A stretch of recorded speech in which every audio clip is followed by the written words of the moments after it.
Well, a very warm welcome, and we go into week 5 for the Winter Equestrian Festival. It's going to be an exciting one coming up as we go into the 5 stars for the first time, and that means the serious combinations are in town and ready for battle. Massive prize money this week, and the first of those 5 stars for the season. And delighted to say alongside me are 3 big hitters here this week as well. Nick Dello Joio, good afternoon to you, Nick. Thank you very much for having me. Looking forward to seeing Cornett's Cambridge out this week. Me too, thank you. Shane Sweetnam, you've got lots of horses to be going to. We saw James Can cruising a little bit earlier on, but going to be a big week for you. Yeah, a busy week. James Can's cruise first week out, so he'll just do the WEF, and then hopefully Namnesday will do the Grand Prix. Looking forward to that. And Tiffany Foster, as ever, plenty to do for you this week. Always away. Well, let's reflect a little on last week first. We're looking forward to what was going to be a big week this week, but last week was a big week for Connor Swale out on the field into that Grand Prix there for the Mars Equestrian Grand Prix. A good battle as we expected out there. And Shane Sweetnam, I'm going to come to you because obviously a fellow Irishman here, the world number 5. Connor, pretty tough to beat when he's in this kind of form. Yeah, actually, I was there watching, and as soon as he went, I said the class was over, and I left actually, so I didn't watch the rest. It was that fast, and caught me in, and Connor a great combination, and when they're in that form, they're unbeatable, so they were great. For you, looking on, like I say, fellow teammate, for you, you've had some big wins together. What's he like to compete with? Yeah, he's great. He's competitive every day. He's going to give his best, and he's very consistent. He's a real winner. Obviously, when we won the Aga Khan in Dublin, he was in the jump off to win it for us, and I knew he would and could, so it was great. Good stuff. Well, that's that week put to bed. We've got to worry about this week now, and we're going to be talking about the Fidelity Grand Prix, which was going to be that big night here on Saturday night. Looking forward to that. But last night as well, last week, we also saw the Great Charity Challenge. Now, Shane, you've got involved in that plenty of times now. It's a good thing to put back into.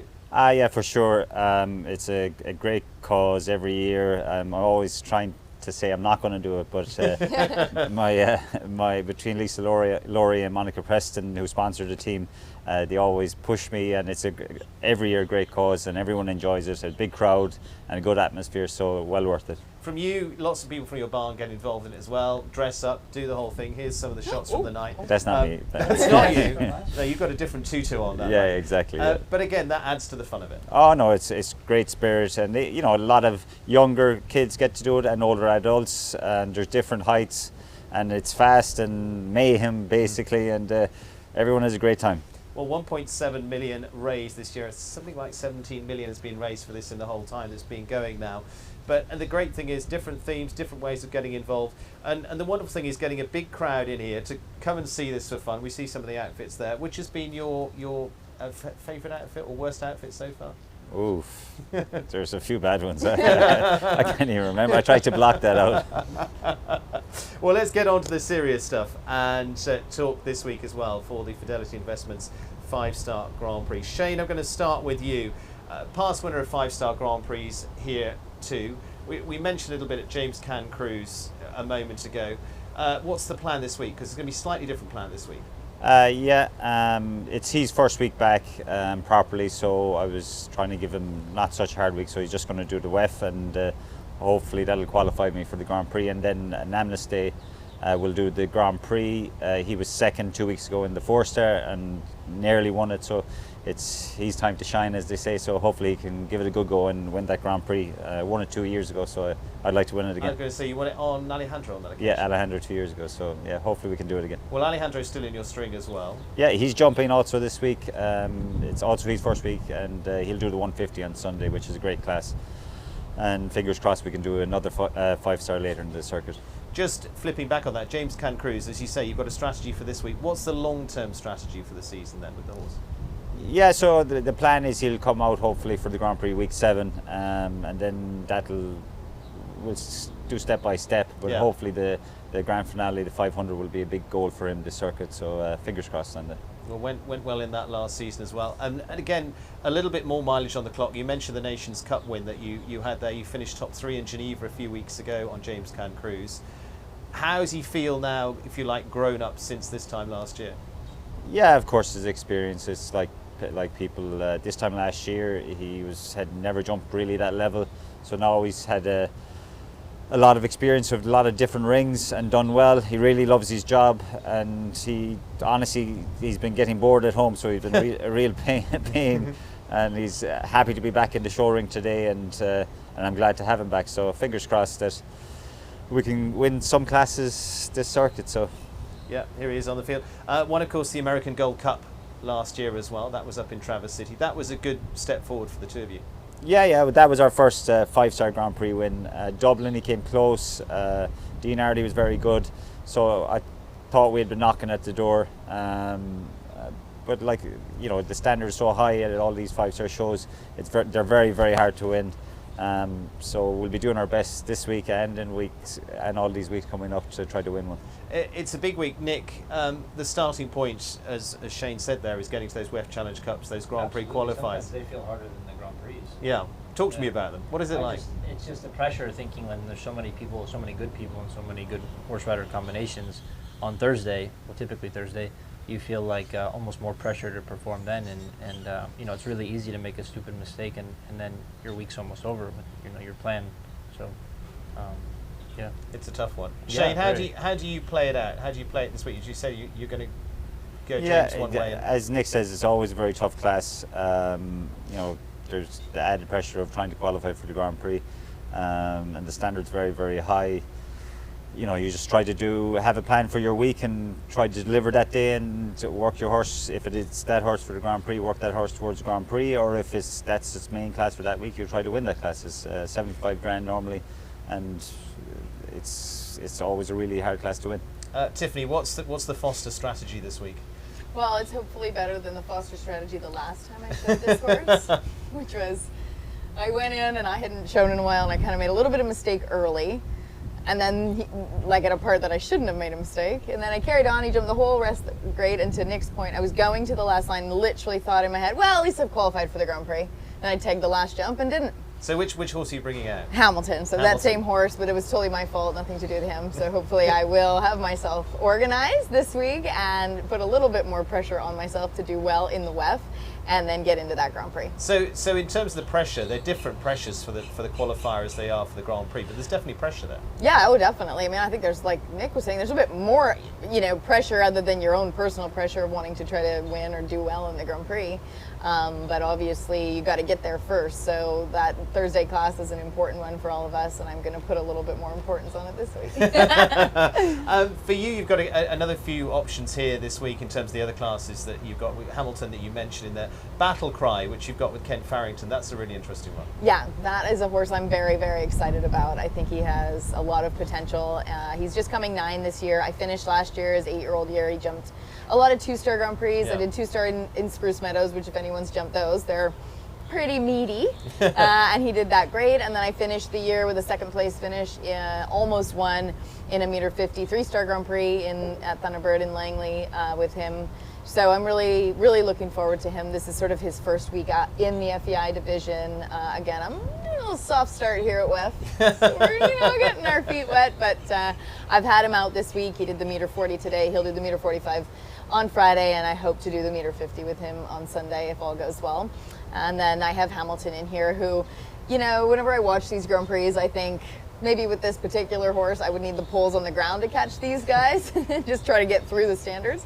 But I'm really aiming him, I hope, for the Nations Cup week 8. So this is kind of a nice way to get him out here and give him a little stretch out and hope my new chef to keep thinks he's worthy of being on the team. And your new chef to keep is?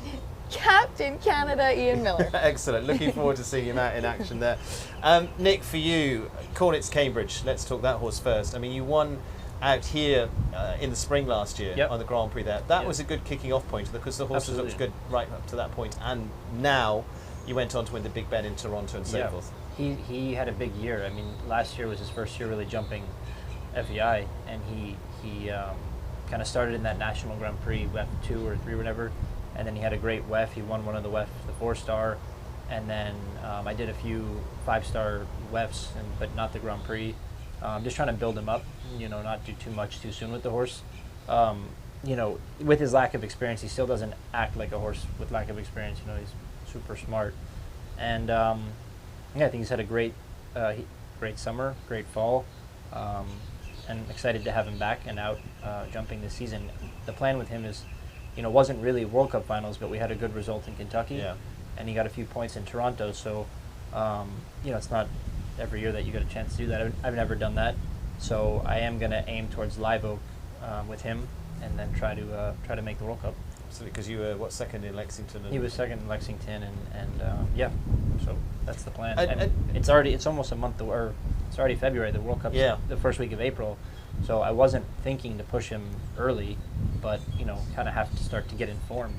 And for you, how different is it? I mean, someone like Shane there, you've got a really great string around. You've got a good string around you, but one really that stand out at the moment. Yeah, so it's all about putting together more string. I have a horse that I'm bringing along, Canthargos, as well, and we bought him kind of more as a 150 using horse for the major league shows and a ranking class horse. But I actually pushed him harder the first WEF 2 and WEF 4 in the night classes, and he actually handled it great. So that's actually exciting for this summer to have another horse to back him up. And what's Cornet's Cambridge best attribute? I think his intelligence. He's an extremely, extremely smart horse. He does nothing flashy.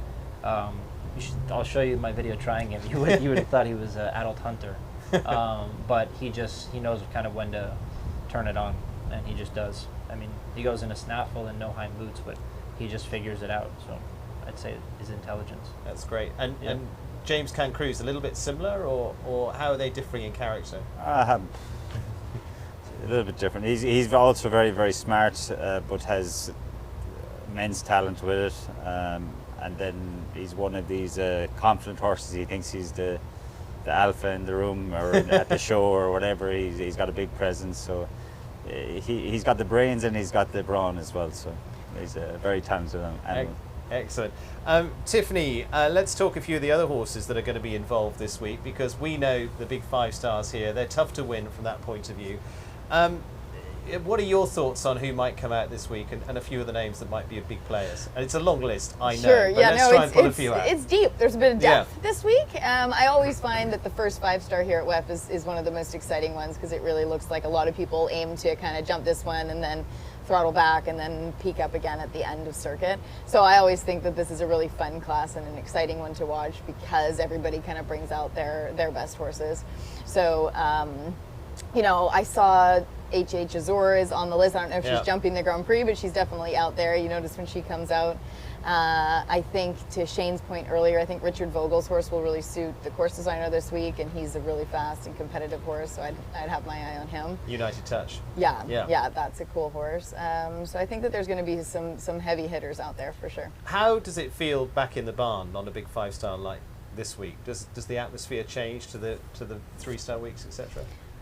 I don't really think so. I think everybody just kind of keeps their head down and goes to work and carries on, but you definitely kind of look over and think like, oh, this guy wasn't here last week.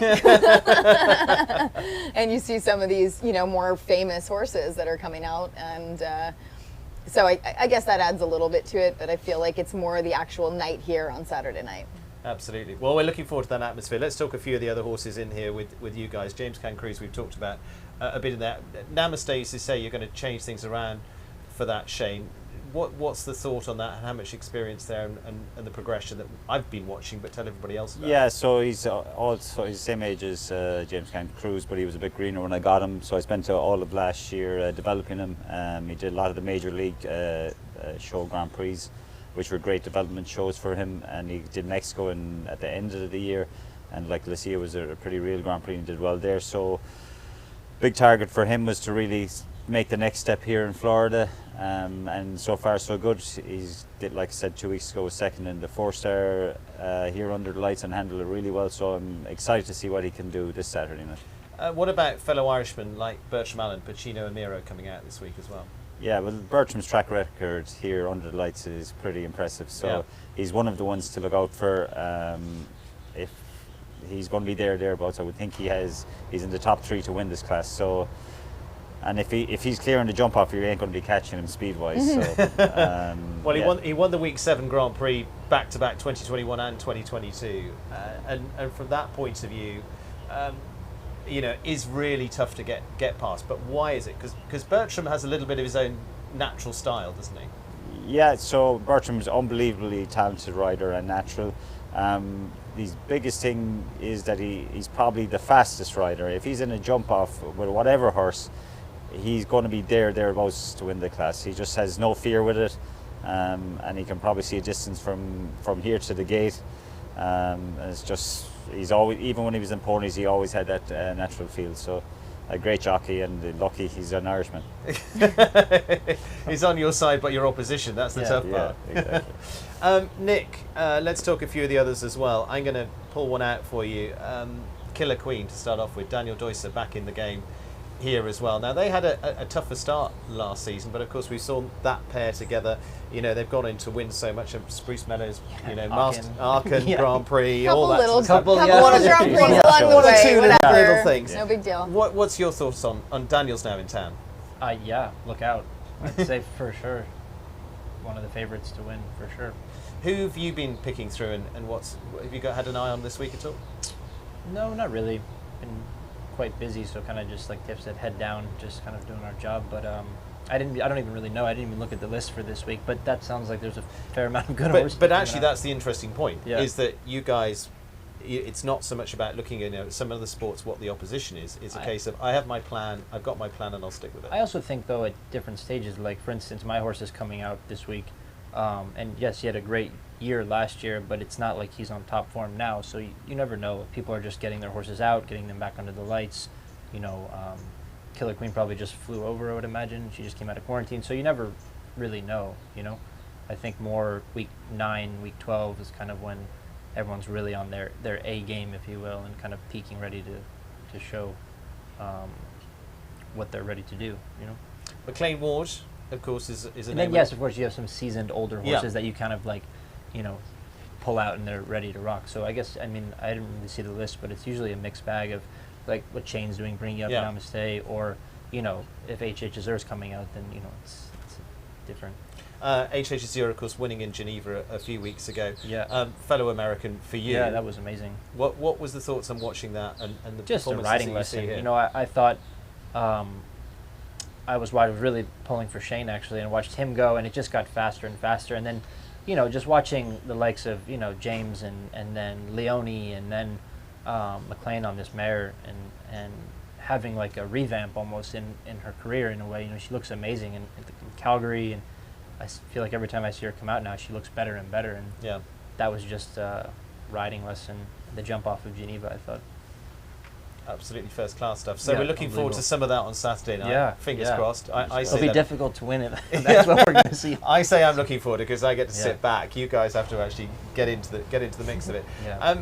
Tiffany, what is it like being out there, especially a 5-star week? I mean, we know this will be stacked out. Oh yeah, absolutely. And I think, you know, the facility here has done, and the organization and the management here has done a great job of really establishing a crowd that comes out here. So you know that on those 5-star nights, it's going to be packed, and there will be a lot of atmosphere. And that's something that's kind of, it feels like it's established itself over time. It wasn't always like this, but the move to Saturday night was a big deal. And so I think that there is always a lot of atmosphere here whenever it's run in under the lights and in the night class.